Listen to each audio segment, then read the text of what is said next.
Hello, this is Dr. Tutor. Welcome back to my channel. I have started a series 12 days, 12 tenses. Today is our first day with simple past tense. So let's start with past tense. The first one comes is simple past tense. It indicates completed action. मतलब जो भी action already हो चुका है past में, those actions come under simple past tense. Structure is subject plus was were plus V2 plus object. अभी जैसे हर tense का एक स्ट्रक्चर होता है, उसी स्ट्रक्चर को फॉलो करके हम लोगों को सेंटेंसेस बनाना है. The helping verbs which can be used are was were और had. अब was were और had कहाँ कहाँ यूज़ करना है. was were जब हम बोल सकते हैं कि था, और had शोज़ पोजेशन, उसके पास था. और was हम लोग यूज़ करते हैं सिंगुलर के लिए, और were हम लोग यूज़ करते हैं प्लूरल के लिए.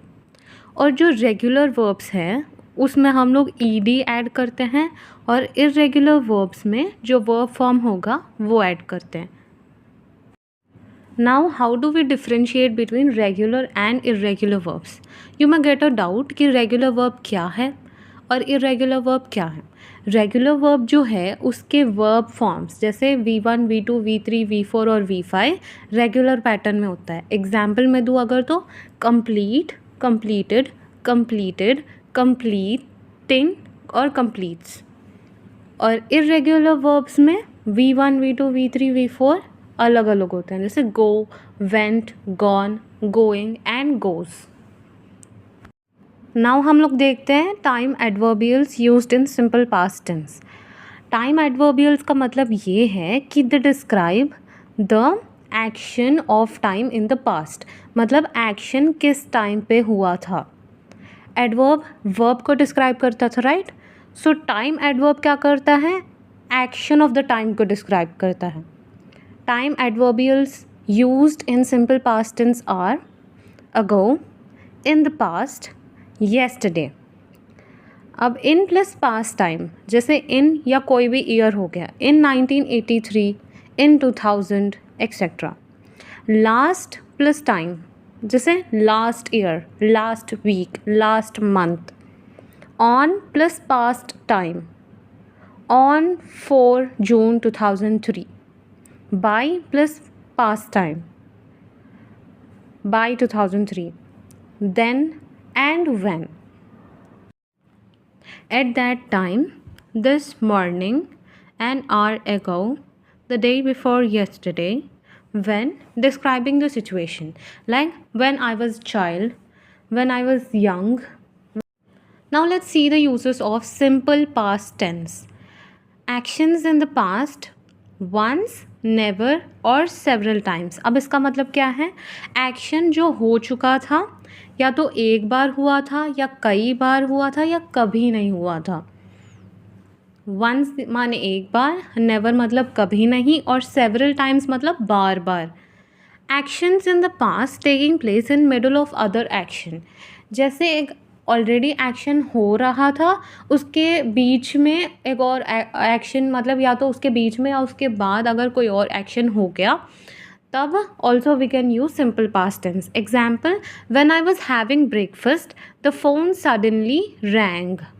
जैसे मैं ब्रेकफास्ट खा रहा था, उसी बीच में फ़ोन भी started ringing. So let's move on to the other thing. Actions in the past taking place one after the other. मतलब एक के बाद एक एक्शन हुआ था. He came in, took off his coat and sat down. मतलब वो पहले अंदर आया था, फिर उसने अपना कोट उतारा, and then he sat down, वो बैठ गया. 3 एक्शंस एक के बाद एक साथ हुए थे.